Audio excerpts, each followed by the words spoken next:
ভাবুন, এমন এক সময় যখন মানুষ মানুষকে মানুষ মনে করত না। মেয়ে শিশু জন্ম নিলে জীবন্ত কবর দেওয়া হতো, শক্তিশালী দুর্বলকে দাস বানাত, মিথ্যা, সুদ, জুলুম আর অনাচারে ভরে গিয়েছিল আরব সমাজ। ঠিক সেই অন্ধকার সময়েই আল্লাহ পাঠালেন একজন মানুষকে, যার মাধ্যমে পুরো মানবজাতির ইতিহাস বদলে গেল। তিনি হলেন হজরত মুহাম্মদ সাল্লাল্লাহু আলাইহি ওয়াসাল্লাম, রহমতুল্লিল আলামিন। আজকের এই ভিডিওতে আমরা শুনব তার জীবনের এমন কিছু গল্প যা শুধু ইতিহাস নয়, আমাদের জীবন বদলে দেওয়ার শক্তি রাখে। মক্কার সমাজ ও জন্ম। নবী সাল্লাল্লাহু আলাইহি ওয়াসাল্লাম জন্মগ্রহণ করেন মক্কা নগরীতে। তার জন্মের আগেই বাবা ইন্তেকাল করেন। শিশুকালে মা আমিনাকেও হারান, একজন এতিম শিশু। কিন্তু আল্লাহ নিজেই ছিলেন তার অভিভাবক। শৈশব থেকেই তিনি ছিলেন আলাদা, মিথ্যা বলেননি কখনো, কাউকে ঠকাননি কখনো। মানুষ তাকে ডাকত আল আমিন, অর্থাৎ বিশ্বাসযোগ্য মানুষ। যে সমাজমূর্তি পূজা করত, তিনি সেখানে থেকেও কখনো শিরিক করেননি। সত্যের সন্ধান। যখন বড় হলেন, মক্কার অন্যদের মতো বিলাসে ডুবে যাননি। তিনি একা একা হেরা গুহায় যেতেন। চিন্তা করতেন, এই আকাশ, এই পৃথিবী, এই মানুষগুলো কেন সৃষ্টি? 40 বছর বয়সে এক রাতে হেরা গুহায় নেমে এলেন জিব্রাইল আলাইহিসসালাম, প্রথম ওহী, পড়ো তোমার প্রতিপালকের নামে। এই মুহূর্ত থেকেই একজন মানুষ, আর শুধু মানুষ থাকলেন না, তিনি হলেন আল্লাহ রাসূল।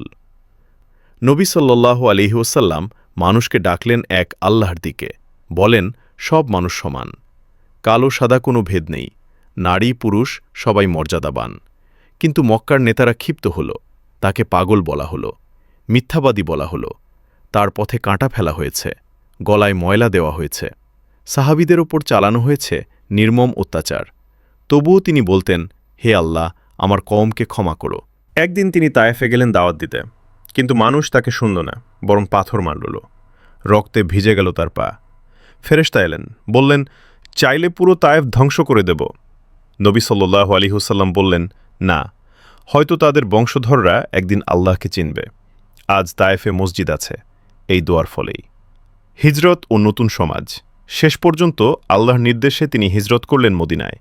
সেখানে তিনি গড়ে তুললেন ভ্রাতৃত্বের সমাজ। মুহাজির আর আনসার একে অপরের ভাই হল। ইহুদি, মুসলিম সবাই মিলে একটি ন্যায়ভিত্তিক রাষ্ট্র গড়া হল। তিনি ছিলেন নেতা, কিন্তু রাজা নন। ঘরে আগুন জ্বলত না, কিন্তু অন্যের ক্ষুধা সহ্য করতেন না। শেষ শিক্ষা ও উপসংহার। নবী সাল্লাল্লাহু আলাইহি ওয়াসাল্লাম আমাদের শিখিয়েছেন ক্ষমা করতে, নম্র হতে, সত্যের পাশে দাঁড়াতে। তিনি শুধু মুসলমানদের জন্য নন, তিনি পুরো মানব জাতির জন্য রহমত। আজ আমরা যদি তার চরিত্রের 1% অনুসরণ করি, তাহলেই সমাজ বদলে যাবে। ভিডিওটি ভালো লাগলে শেয়ার করুন, চ্যানেলটি সাবস্ক্রাইব করুন, আর কমেন্টে লিখুন দরুদ সাল্লাল্লাহু আলাইহি ওয়াসাল্লাম। আল্লাহ আমাদের সবাইকে নবী সাল্লাল্লাহু আলাইহি ওয়াসাল্লামের সুন্নাহ অনুযায়ী জীবন করার তৌফিক দিন। আমিন।